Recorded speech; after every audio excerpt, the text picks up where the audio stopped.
திருப்பத்தூர் தொகுதி வாக்காளர் பெருமளுக்கு காதால் பணிந்து வாக்களிக்குமாறு பிரஷர் குக்கர் செய்து வாக்களிக்குமாறு கேட்டு விடைபெறுகிறேன். நன்றி, வணக்கம்.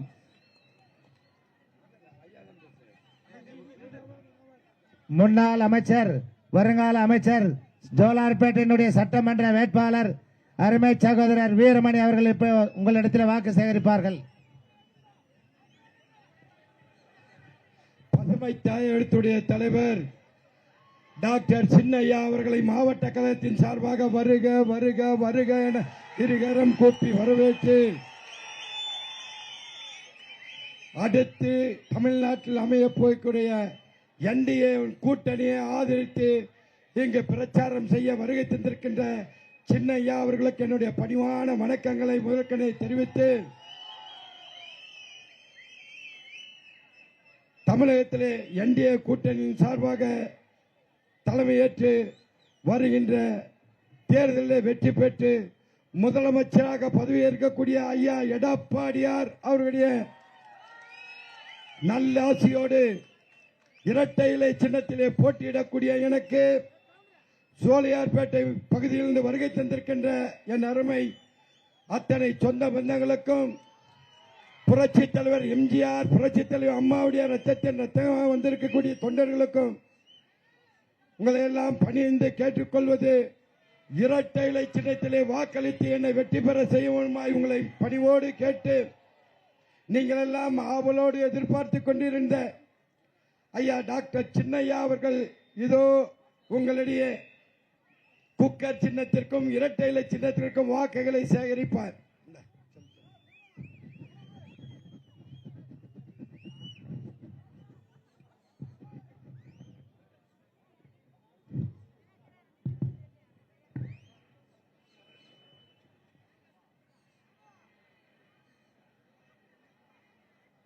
நடைபெறுகின்ற சட்டமன்ற தேர்தலில்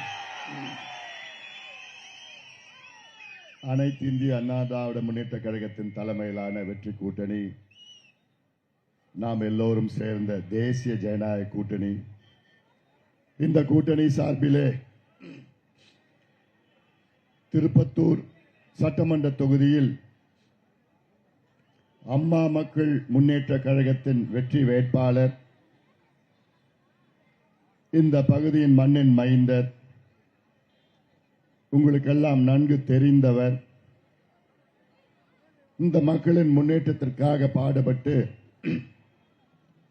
இன்று உங்கள் முன் நின்று இரு கரங்களை கூப்பி எனக்கு ஒரு வாய்ப்பு தாருங்கள் என்று சொல்லுகின்ற நம்முடைய வெற்றி வேட்பாளர் ஏ ஞானசேகரன் அவர்களை நீங்கள் எல்லோரும் ஆதரவளித்து பிரஷர் குக்கர் சின்னத்திலே வாக்களித்து அவரை வெற்றி பெற செய்யுமாறு உங்கள் எல்லோரையும் பணிவோடு பாசத்தோடு கேட்டுக்கொள்கின்றேன். அதே போன்று சோலையார்பேட்டை தொகுதியில் அனைத்து இந்திய அண்ணா திராவிட முன்னேற்ற கழகத்தின் சார்பில் போட்டியிடுகின்ற முன்னாள் அமைச்சர், அடுத்த மாதம் மீண்டும் அமைச்சராக வர இருக்கின்ற நம்முடைய வெற்றி வேட்பாளர் கே.சி. வீரமணி அவர்களை நீங்கள் எல்லோரும் ஆதரவு அளித்து இரட்டை இலை சின்னத்தில் வாக்களித்து அவரையும் வெற்றி பெற செய்யுமாறு உங்கள் எல்லோரையும் பணிவோடு பாசத்தோடு கேட்டுக்கொள்கின்றேன். இங்கே இவர்கள் வெற்றி பெற்றால்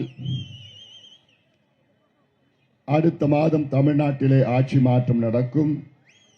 அதில் எடப்பாடி பழனிசாமி அவர்கள் தமிழ்நாட்டின் முதலமைச்சராக பதவியேற்பார்கள். தமிழ்நாட்டில் ஆட்சி மாற்றம் நடக்க வேண்டும் என்று தமிழ்நாட்டில் உள்ள அனைத்து தரப்பு மக்கள், குறிப்பாக பெண்கள் முடிவு செய்துவிட்டார்கள். பெண்களுக்கு எதிரான ஒரு ஆட்சி திமுக ஆட்சி, குழந்தைகளுக்கு எதிரான ஒரு ஆட்சி திமுக ஆட்சி, நம் பிள்ளைகளை கெடுத்து இருக்கின்ற இந்த தலைமுறைக்கு சாராயத்தை கொடுத்து கஞ்சாவை கொடுத்து கெடுக்கின்ற திமுக ஆட்சியை விரட்டி அடிக்க வேண்டும் என்று தமிழ்நாட்டு மக்களுடைய முடிவு. அந்த முடிவை உறுதிப்படுத்துகின்ற வகையிலே திருப்பத்தூர் சட்டமன்ற தொகுதிக்கு ஏ ஞானசேகரன் குக்கர் சின்னத்திலும், சோலையார்பேட்டையில நம்ம சோலையார்பேட்டைன்னா தெரியுமாமா? ஜோலார்பேட்டை அப்படி சொன்னதான் தெரியும். ஜோலார்பேட்டையில நம்முடைய வெற்றி வேட்பாளர் கேசி வீரமணி அவர்களை இரட்டை இலை சின்னத்திலே வாக்களித்து இவர்களை வெற்றி பெற செய்யுமாறு பணிவோடு பாசத்தோடு கேட்டுக்கொள்கின்றேன். உங்களிடம் நான் முதலில் மன்னிப்பு கேட்க வேண்டும். இந்த வெயிலில் இந்த தேர்தல் பிரச்சாரத்தை நடத்தி வருகின்றோம். தயவு செய்து எங்களெல்லாம் மன்னித்துக் கொள்ளுங்கள். எங்களுக்கு நேரம் வேற இல்லை, எல்லா ஊருக்கும் நாம் போனோம். அதனால இந்த கொளுத்தும் வெயிலி இந்த தேர்தல் பிரச்சாரத்தை நடக்குது. நீங்க எல்லாம் வெயில நிக்கிறது எனக்கு ரொம்ப கஷ்டமா இருக்குது. ஆனாலும் கொளுத்தும் வெயிலையும் பொருட்படுத்தாமல் நிச்சயமாக நாங்கள் எல்லோரும் சேர்ந்து நம்முடைய ஞானசேகரன் அவர்களையும் கேசி வீரமணி அவர்களையும் வெற்றி பெற வைப்போம் என்று உறுதியேற்று வருகை தந்திருக்கின்ற என் தம்பிகளே, என் தங்கைகளே, என் சகோதரிகளே, தாய்மார்களே, அண்ணன்மார்களே, பெரியோர்களே, இந்த தேர்தல் பரப்புரை கூட்டத்தை மிக சிறப்பாக நடத்தி கொண்டிருக்கின்ற பாட்டாளி மக்கள் கட்சியின் முன்னாள் சட்டமன்ற உறுப்பினர் நம்முடைய TK ராசா அவர்களும்,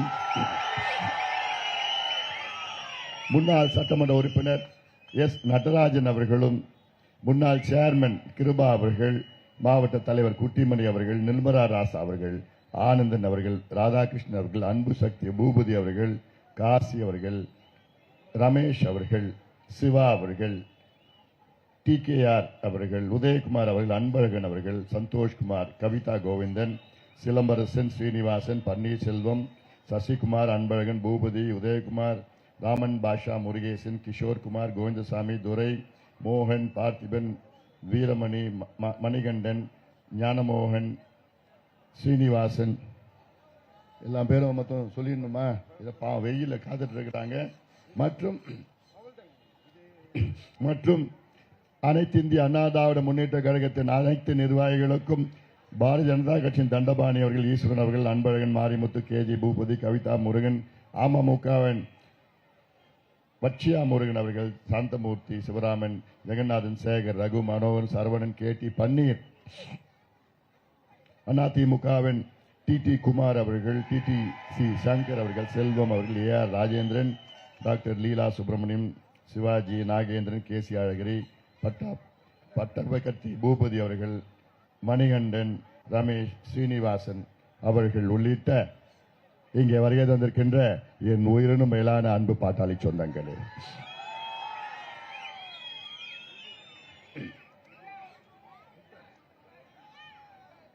உங்கள் அனைவருக்கும் இந்த அன்புமணி ராமதாசின் பணிவான வணக்கங்கள்.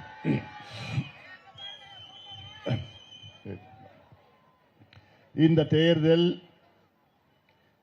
தமிழ்நாட்டின் எதிர்காலத்தை கருதி மிக முக்கியமான தேர்தலாக நீங்கள் கருத வேண்டும். குறிப்பாக பெண்களுக்கு எதிரான ஒரு ஆட்சி திமுக ஆட்சி, பெண் பிள்ளைகளுக்கு எதிரான ஒரு ஆட்சி திமுக ஆட்சி. கடந்த மாதம் பக்கத்தில் இருக்கின்ற கிருஷ்ணகிரி மாவட்டம் தெரியுமாமா? பக்கத்தில் மாவட்டம். இந்த மாவட்டத்தில் போன மாசம் ஒரு 2.5 வயசு குழந்தைய காணோம். ஒரு நாள் முழுதும் அவங்க அப்பா அம்மா தேடுறாங்க, எங்கப்பா என் குழந்தை? காவல்துறையில் புகார் கொடுத்தாங்க, கண்டுபிடிக்க முடியல. அடுத்த நாள் அந்த குழந்தை பிணமா கண்டுபிடிச்சாங்க. காவல்துறையில் விசாரணை பண்ணி பார்த்தா அந்த குழந்தைய எவனோ ஒருத்தன் கெடுத்து கொலை பண்ணிட்டான். எத்தனை வயசு? 2.5 வயசு பிஞ்சு குழந்தைய. அவனை தேடி கண்டுபிடிச்சு பார்த்தா அவன் கிருஷ்ணகிரி மாவட்டத்தில் திமுகவுடைய மாவட்ட இளைஞர் சங்க நிர்வாகி. போதையில ஒரு 2.5 வயசு பிஞ்சு குழந்தைய கெடுத்து கொலை பண்ணிருக்கிறான். அதே போன மாசம் மேல்மருவத்தூர் அருகில் மதுராந்தகம் பகுதியில் 14 வயசு குழந்தைய காணோம். 4 மணி நேரம் கழிச்சு அந்த குழந்தைய கண்டுபிடிச்சாங்க. அந்த குழந்தைய 2 பேரு போதையில கெடுத்துட்டு ஓடி போயிட்டான். அதே போன மாசம் தூத்துக்குடி மாவட்டத்தில் விளாத்திக்குளம் பகுதியில் 12வது படிக்கிற ஒரு பெண் பரீட்சை முடிச்சுட்டு வீட்டுக்கு வருது. வீட்டில இருந்து காணோம். ஒரு நாள் தேடுறாங்க. அடுத்த நாள் அந்த பெண் பக்கத்து காட்டுல பிணமா கடந்தது. விசாரணை பண்ணி பார்த்ததுல அந்த பெண்ணை ஒரு மனித கொடூரன், மனித மிருகம் போதையில கெடுத்துட்டு கழுத்தையும் அறுத்துட்டான். 4 மாதத்திற்கு முன்பு சென்னை பக்கத்தில் கும்மிடிப்பூண்டின்னு ஒரு கிராமம், கும்மிடிப்பூண்டி பக்கத்தில் ஆரப்பாக்கம் ஒரு கிராமம். அந்த கிராமத்தில் 8 வயசு குழந்தைமா, 8 வயசு பிஞ்சு குழந்தை ஸ்கூல் படிச்சுக்கிட்டு வீட்டுக்கு போயிட்டு இருக்கு. 3 மணி நேரம் காணோம். தேடுறாங்க கண்டுபிடிக்க முடியல. 3 மணி நேரம் கழிச்சு அந்த குழந்தை ஒரு புதர்ல இருந்து அழுதுகிட்டு வெளியில வருது. அதை பார்த்தா மேல மூஞ்சில ரத்த காயத்தை கீறி வச்சிருக்கிறான், மார்பெல்லாம் கீறி வச்சிருக்கிறான். ஒரு மனித மிருகம் போதையில அந்த குழந்தைய கெடுத்துட்டு ஓடி போயிட்டான். இது தமிழ்நாட்டில் அன்றாடம் நடக்கின்ற சம்பவங்கள். இது நாளைக்கு நம்ம குழந்தைக்கு நடக்காதுன்னு என்ன உத்தரவாதம்? நம்ம பிள்ளைகள், நம்ம பேர பிள்ளைகளுக்கு நடக்காதுன்னு என்ன உத்தரவாதம்? அதனால்தான் நான் கேட்கின்றேன், தமிழ்நாட்டு பெண்களே, தாய்மார்களே, பெற்றோர்களே, உங்கள் பாதங்களை தொட்டு நான் கேட்கின்றேன், தயவு செய்து இந்த பெண்களை மதிக்க தெரியாத, பெண்களுக்கு பாதுகாப்பு வழங்க முடியாத இந்த திமுக ஆட்சி, ஸ்டாலின் ஆட்சியை தூக்கி எறியுங்கள். இவர்களுக்கு தகுதி கிடையாது, திறமை கிடையாது, நேர்மை கிடையாது. ஒரு முதலமைச்சரின் முதன் கடமை தன் நாட்டில் உள்ள பெண்களுக்கு பாதுகாப்பு வழங்குவது தான் முதல் கடமை. அதுக்கப்புறம் தான் நீ பிரிட்ஜ் கட்டுறியோ, ரோடு கட்டுறியோ, ஐடி பார்க் கட்டுறியோ, ஏர்போர்ட் கட்டுறியோ, அதெல்லாம் அதுக்கப்புறம். முதல்ல உன் மாநிலத்தில் உள்ள பெண்களுக்கு நீ பாதுகாப்பு கொடுக்க முடியலன்னா உனக்கு பதவிக்கு இல்லை, தேவையில்லை. நீ அதுக்கு அந்த பதவிக்கு நீங்கள் எல்லாம் திறமை இல்லாதவர்கள், லாக்கியற்றவர்கள். அந்த ஆதங்கம் எனக்கு இருக்கு. நானும் 3 பெண் பிள்ளைகளை பெற்ற தந்தையா நான் கேட்கிறேன். நான் இந்த ஆதங்கம் எனக்கும் இருக்கு. அதனால தான் நான் கேட்கிறேன். இது தேர்தல், மிக முக்கியமான ஒரு தேர்தல். நேத்துமா தமிழ்நாட்டின் முதலமைச்சர் ஸ்டாலின் அவர்கள் ஒரு சட்ட மசோதாவை எரித்தார். அந்த சட்ட மசோதா என்னன்னு தெரியுமா? நேற்று டெல்லியில நாடாளுமன்றத்தில் ஒரு சட்ட மசோதாவை மோடி அவர்கள் தாக்கல் செய்தார்கள், மோடி அரசு. அந்த சட்ட மசோதா என்னன்னா, பெண்களுக்கு சட்டமன்றத்தில், நாடாளுமன்றத்தில் 33 விழுக்காடு இடஒதுக்கீடு வழங்கப்படும் என்ற ஒரு சட்ட மசோதா.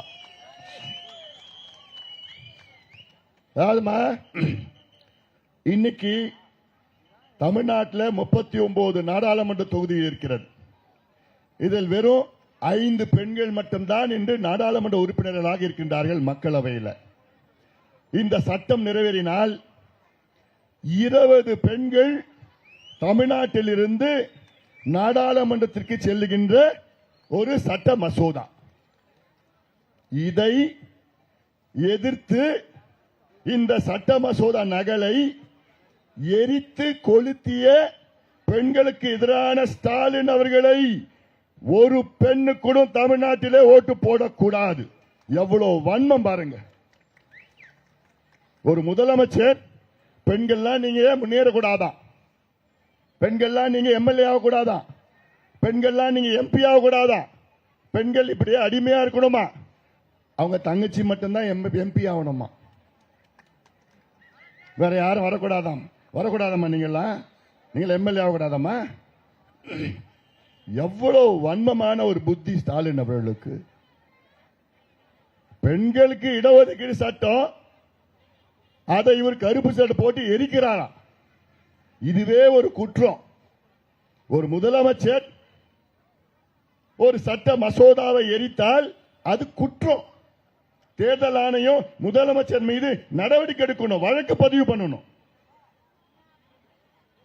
30 ஆண்டுகளுக்கு முன்பு இது தமிழ்நாட்டில் நடந்த சம்பவம். அப்பொழுது 27 எம்எல்ஏக்களை பதவி நீக்கம் செய்தார். அப்பொழுது PH பாண்டியன் அவர்கள் சபாநாயகர். அவர் சொல்ற காரணம், ஸ்டாலின் அவர்கள் சொல்ற காரணம், வட இந்தியாவில் அதிகமா எண்ணிக்கை வந்துடுமா MP, தென்னிந்தியாவில் குறைஞ்சிடுமா. ஸ்டாலின் அவர்களே, உங்களுக்கு கணக்கு தெரியலன்னு சொல்லிடுமா, நாங்க புரிஞ்சுப்போம். தமிழ்நாட்டில் 50 விழுக்காடு தொகுதிகள் அதிகரிக்கப்படும். உத்தரப்பிரதேசத்தில் 50 விழுக்காடு தொகுதிகள் அதிகரிக்கப்படும். பீகாரிலே 50 விழுக்காடு தொகுதிகள் அதிகரிக்கப்படும். அதே போன்று கேரளா, கர்நாடகா, ஆந்திரா, தெலுங்கானா, மகாராஷ்டிரா, ஒரிசா, மத்திய பிரதேஷ், மேற்கு வங்கம், பஞ்சாப், ஹரியானா, ராஜஸ்தான், சத்தீஸ்கர், ஜார்க்கண்ட் எல்லா மாநிலத்திலையும் 50 விழுக்காடு தொகுதிகள் அதிகரிக்கப்படும். அவ்வளவுதான். இதுல எங்க யாருக்கு குறைச்சது, யாருக்கு அதிகமாயிடுச்சு? என்ன கணக்கு, என்ன பொய் சொல்றீங்க? ஸ்டாலின் அவர்களுக்கு வேற எதுவும் சொல்ல தெரியல, வேற எது சொல்லி ஓட்டு கேட்க தெரியல. பொய்யா சொல்லி நேற்று ஒரு வேஷம் போட்டு மோடி ஏமாத்துறாருன்னு. யாரே ஏமாத்துறாரு? எப்படி நமக்கு குறையுது? எப்படி பீகாருக்கும் உத்தரப்பிரதேசம் அதிகமாகுது? யாருக்குமே குறையல, யாருக்குமே அதிகமாகல. இந்தியா முழுவதும் 50 விழுக்காடு எல்லா மாநிலங்களிலும் தொகுதிகள் அதிகரிக்கப்படுகிறது. அவ்வளவுதான். இது பொய்யை சொல்லி இந்த சட்ட நகலை கொளுத்துகின்ற ஸ்டாலின் அவர்களே, நேற்று செய்தது, நீங்கள் செய்தது தேச துரோக செயல். நாடாளுமன்றத்திலே பெண்களுக்கு இடஒதுக்கீடு வழங்குகின்ற அந்த சட்ட மசோதா நகலை எரித்தது ஒரு முதலமைச்சர் எரித்தது. இது தேச துரோக செயல். இதுக்கு சாதாரணமா ஜெயில போடுவாங்க. எவ்வளவு வன்மம் மனசுல. இந்த தேர்தல் பிரச்சார தொடக்கத்திலமா ஸ்டாலின் அவர்கள், நான் 5 ஆண்டு காலம் இந்த திட்டத்தை கொண்டு வந்த, அதை சொன்ன இதை சொன்னேன்னு பொய்ய சொன்னாரு, எடுபடல. நீங்க யாரும் நம்பல. ஏன்னா இதே ஸ்டாலின் அவர்கள் சொன்னார், இந்த மாவட்டத்தில், திருப்பத்தூர் மாவட்டத்தில் 21 வாக்குறுதிகள் கொடுத்தார் 5 ஆண்டுகளுக்கு முன்பு.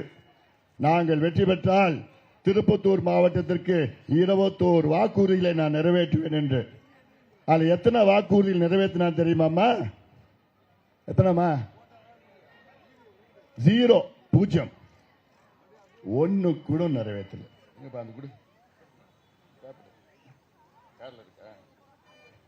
வாக்குறுதிகள்.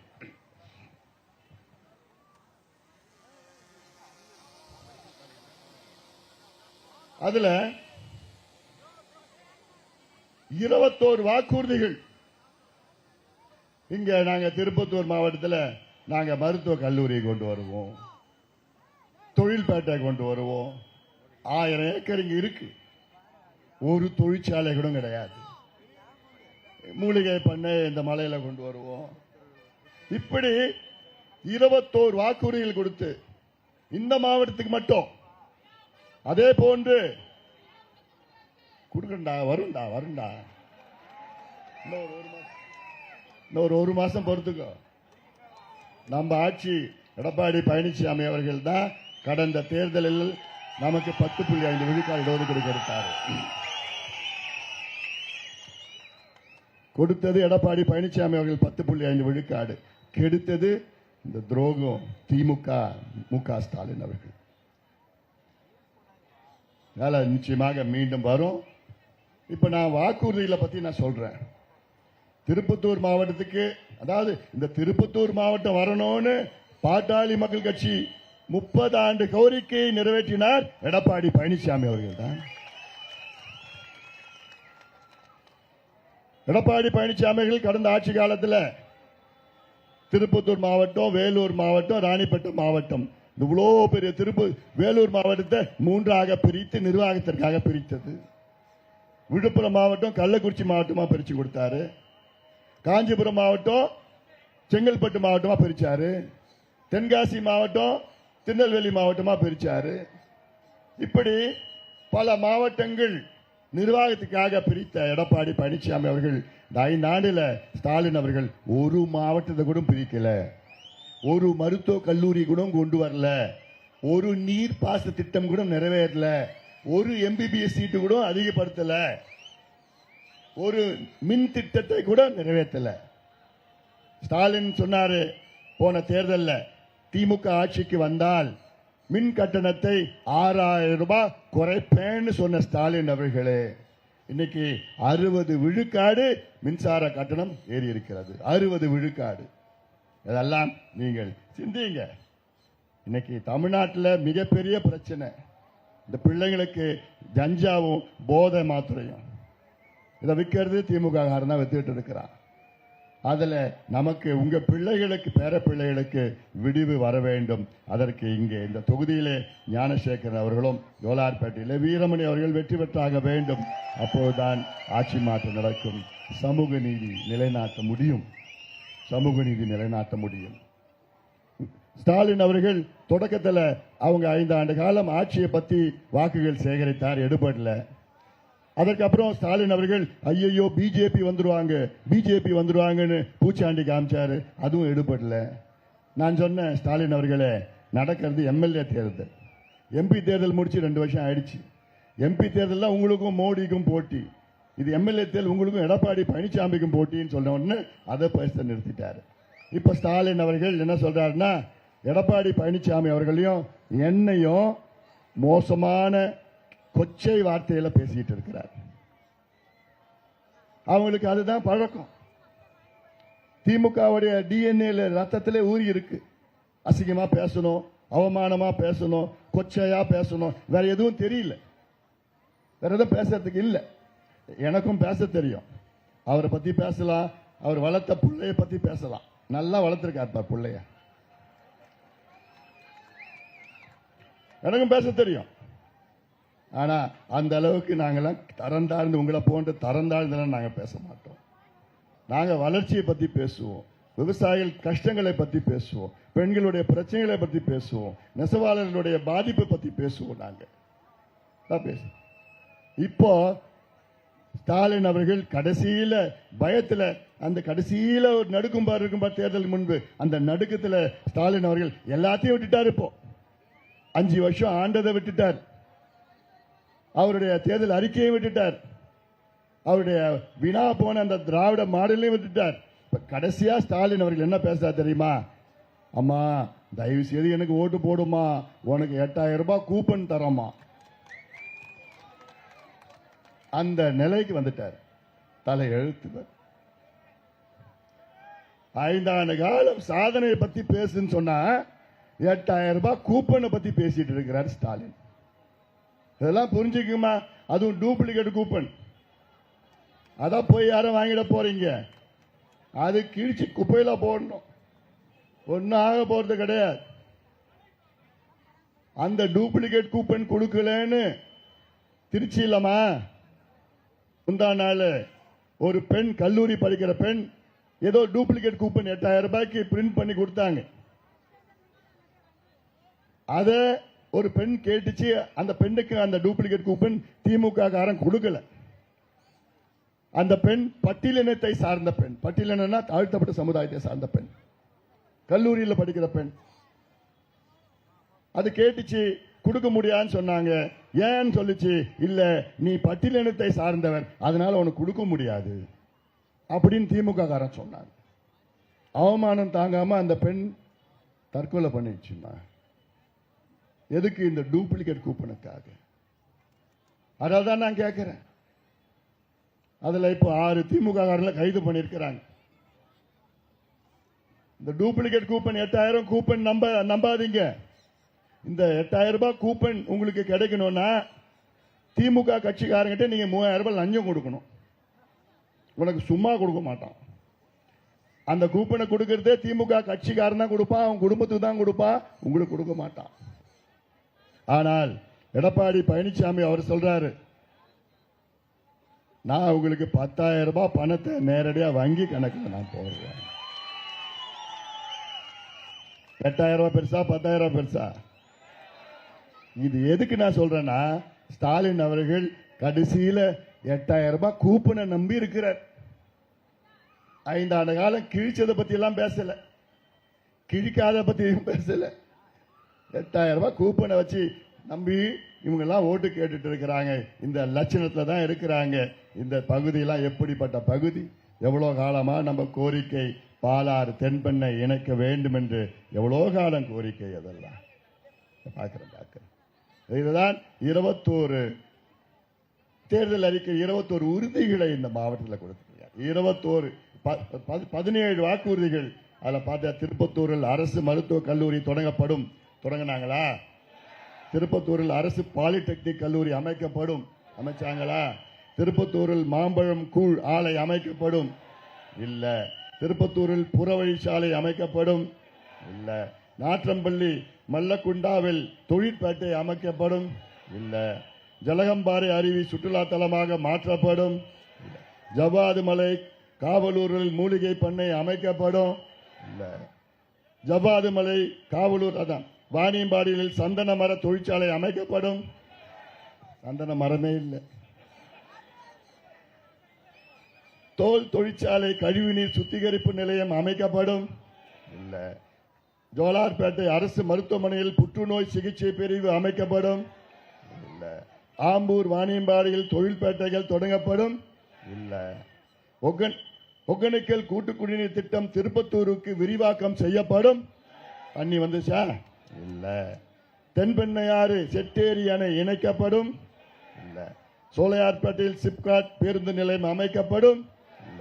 பாலாற்றின் குறுக்கே தடுப்பணைகள் அமைக்கப்படும். மஞ்சு விரட்டு எருது ஆட்டம் ஆகியவற்றிற்கு அனுமதி அளிக்கப்படும். இந்த கடைசி வாக்குறுதி டி.கே. ராஜாவுக்கு தான் கொடுத்தாங்க. சேரியட் வச்சிருக்கிறார், ரேக்லார். அதனால இது எதுவுமே செய்யாத ஆட்சிக்கு மறுபடியும் நீங்க ஓட்டு போடுவீங்களா? நிச்சயமா போடுமா. நான் உங்களை சொல்றேன்னா, நான் பொதுமக்களை நான் கேட்கிறேன். கையால் ஆகாத ஒரு ஆட்சி, இந்த ஊழல் ஆட்சி, மக்கள் விரோத ஆட்சி, பெண்களுக்கு எதிரான ஆட்சி எல்லாம் நினைச்சுக்குமா. உங்கள் பெண் பிள்ளைகள் எதிர்காலத்தை கருதி திமுக மீண்டும் வரப்போறது கிடையாது. தப்பி தவறி வந்தாங்கன்னா உங்க பெண் பிள்ளைகள் மட்டுமில்ல, உங்க பேர பிள்ளைகளுக்கு கஞ்சா, காக்கேன், ஹெராயின், அபின், என்னென்னமோ போதை மாத்திரை, போதை ஊசி, போதை பவுடர் கொடுத்துட்டு அவங்க வாழ்க்கையே நாசப்படுத்துகின்ற இந்த திமுகவை விரட்டி அடியுங்கள், விரட்டி அடியுங்கள், விரட்டி அடியுங்கள். நல்ல ஆட்சி எடப்பாடி பழனிசாமி அவர்கள் தலைமையிலே நல்ல ஒரு ஆட்சியை நாம் எல்லோரும் சேர்ந்து அமைப்போம். சமூக நீதியை நிலைநாட்டுவோம். விவசாயிகள் திட்டங்களை கொண்டு வருவோம். நெசவாளருக்கு வாழ்வை கொடுப்போம். இதெல்லாம் நிச்சயமாக நம் ஆட்சியில நெசவாளருக்கு தனி பட்ஜெட் போடப்படும். நெசவாளருக்கு தனி பட்ஜெட் போடப்படும். அதை உறுதி செய்கின்ற வகையில் இவ்வளோ கொளுத்தும் வெயிலையும் பொருட்படுத்தாமல், இந்த வெயிலையும் பொருட்படுத்தாமல் உறுதியாக இங்கே வரைய தந்து நிச்சயமாக நாங்கள் எல்லோரும் சேர்ந்து திருப்பத்தூரில் நம்முடைய ஞானசேகரன் அவர்களை குக்கர் சின்னத்திலும், சோலையார்பேட்டையில கே.சி. வீரமணி அவர்களை இரட்டை இலை சின்னத்தில் வாக்களித்து அவர்களை வெற்றி பெற செய்யுமாறு உங்கள் எல்லோரையும் பணிவோடு பாசத்தோடு கேட்டுக்கொண்டு நன்றியோடு விடைபெறுகின்றேன். நன்றி, வணக்கம்.